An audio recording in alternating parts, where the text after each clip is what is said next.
When building a skyscraper in the Big Apple, you need to follow 3 important rules to win over New Yorkers. First, prioritize fitting in and adding value. In other words, don't destroy the skyline. Second, a backlash is inevitable when there is only style and no substance. Building opulent mansions for the extremely wealthy in a city that is experiencing a housing crisis will thus fail miserably. Thirdly, never, ever do what the team behind the newest skyscraper in New York is doing. Is there anyone who can honestly claim that the skyline of New York is not the most famous in the world? The world's most recognizable collection of buildings is found in the Big Apple. This location is truly unique, from the tip of Lower Manhattan to the rectangular Central Park and Billionaires Road. In the past, you could enter Manhattan from any avenue, subway, or bus, and you could navigate the city using the Empire State, Chrysler, and Woolworth skyscrapers as constellations. However, those days are quickly fading into the past. New York may be losing its soul, but that doesn't imply it's losing its identity. And 262 Fifth Avenue is a good example of how. The building, which we sincerely hope you are familiar with if you subscribe to this channel, appears to be the city's largest complaint about this tower. One of the most well-known buildings in history is the Empire State. The Eiffel Tower is to Paris, the main Tower of Pisa is to, well, Pisa, and Big Ben is to New York. However, what on earth is the connection between New York's Art Deco sweetheart and 262 Fifth Avenue, a 262-meter pencil-thin tower? It's not at all super tall, but it does a very good job of getting in the way. You see, some of the most distinctive views of this magnificent tower were once provided by Madison Square Park and Lower Fifth. However, you wouldn't even be aware that the Empire State Building existed today, that this new building is in the way. New Yorkers have some opinions on that. New York's most famous ancient skyscrapers will surely continue to become somewhat lost in the concrete jungle as more and more structures are built. Regulations have been put in place by cities like London and Paris to safeguard the vistas or sightlines of their major landmark. However, New York has not done so and is unlikely to do so in the future. Many people believe that if you purchase a piece of land in New York, you should be free to do with it what you like. And as I mentioned, there is always a fierce battle, even if that is limited to landmarks or districts that have been saved. There are things that have been destroyed that,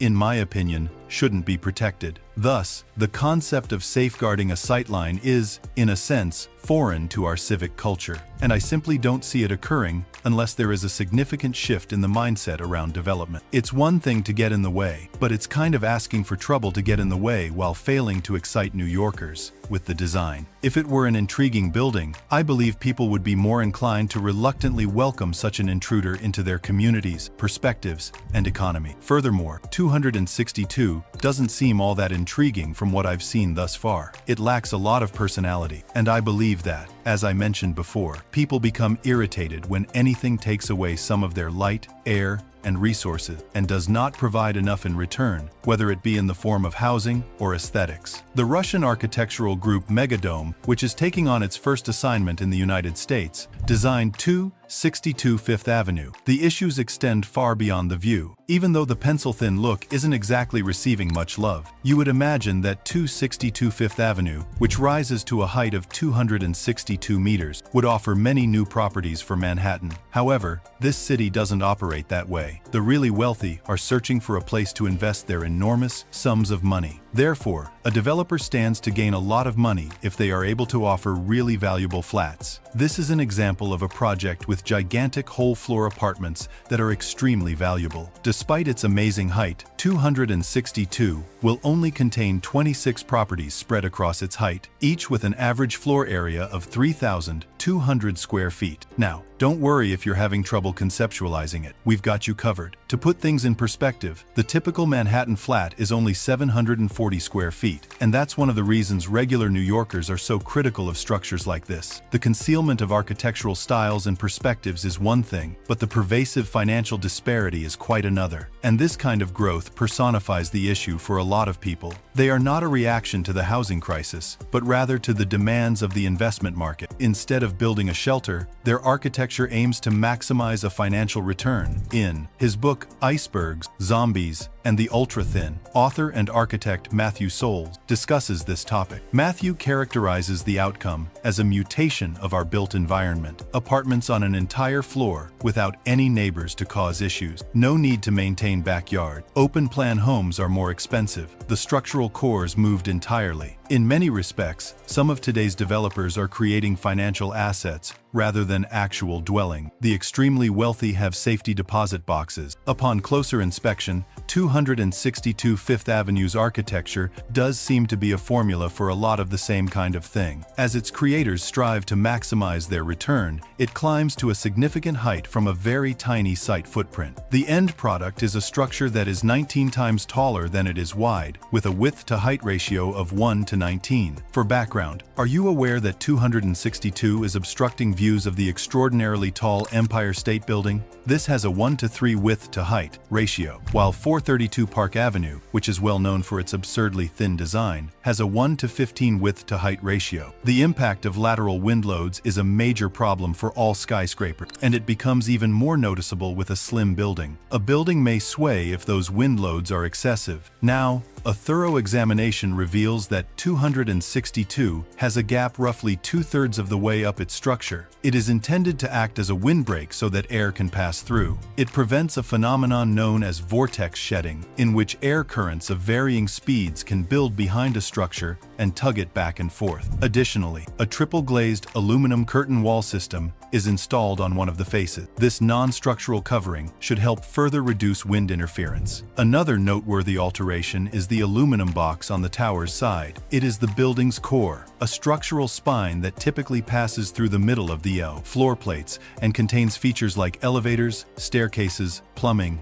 and services. These open-plan apartments are the result of pushing it to the side. As a result, the flats are affixed to the structure's exterior core or backbone like shelves. The large, column-free homes that provide full-floor customization. It all boils down to the seeming manipulation of architectural design to meet investment demands, which is what Soles discusses. The box at the top of the structure is intended as an exclusive viewing platform that developers hope residents will be able to reserve for private events, that is, if anyone ever lives there full-time. This is more of a fantastic architectural element than a mutation. Although it hasn't been finished or opened yet, this tower seems to have some of the characteristics that could cause it to become a victim of what Soles refers to as zombie urbanism, a phenomena in which properties are owned but unoccupied. When there are too many structures like that, our cities start to have issues. They are still there, but the people who made them great in the first place are no longer there. From the outside, New York still appears to be New York. Its spirit is gradually being hollowed away, but its body remains. Since you live in Manhattan, it is inevitable that large buildings will rise and obstruct your view.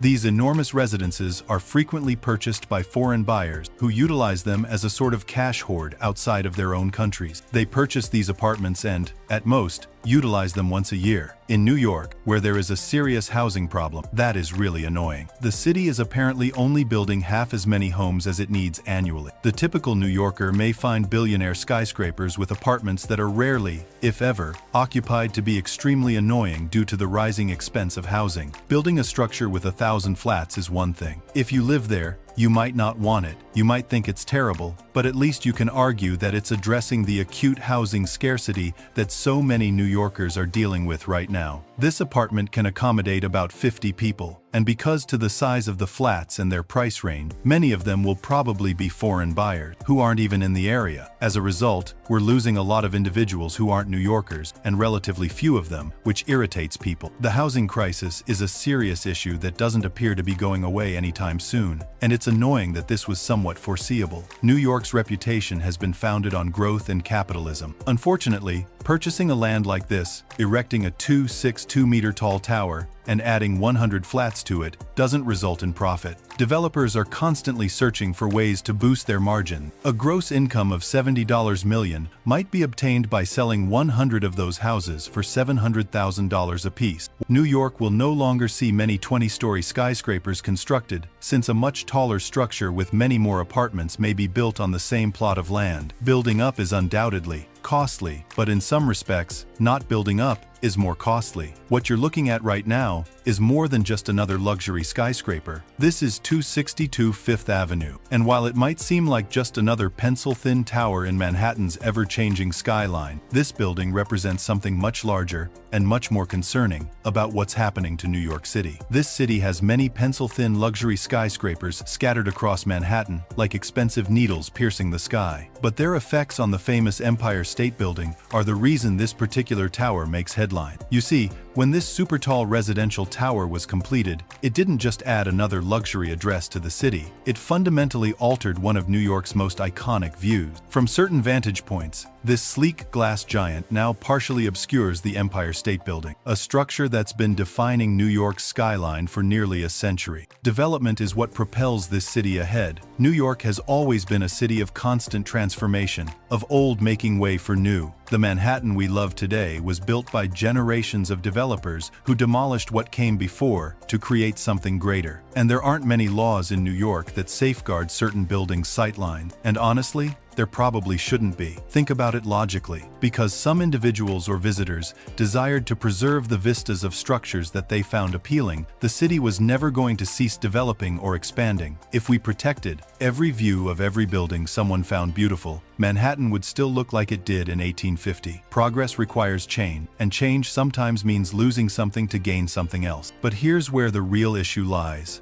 And this is what should keep us awake at night. The problem isn't that 262 Fifth Avenue blocks views of the Empire State Building. The bigger issue is how some of the world's richest people are now using this city as an asset base. See, these aren't just luxury apartments. Many of these units in buildings like 262 Fifth Avenue aren't even primary residences. These towers rise higher and higher, casting longer shadows not just over our beloved landmarks, but over the very essence of what made New York special in the first place. The neighborhood bodega owner can't compete with that kind of capital. The young artist looking for affordable studio space doesn't stand a chance. The middle-class family, hoping to raise their kids in the city where they grew up, they're priced out before they even start looking. This isn't about preserving views, it's about preserving community. It's about ensuring that New York remains a place where dreams are built, not just where wealth is stored. Because that eats away, like I said, not at New York's identity, but at its soul. Don't forget that we're inspiring the next generation of builders, and as always guys, if you enjoyed this video and want to get more from the Definitive Video channel for construction, make sure you're subscribed to this. See you in the next one.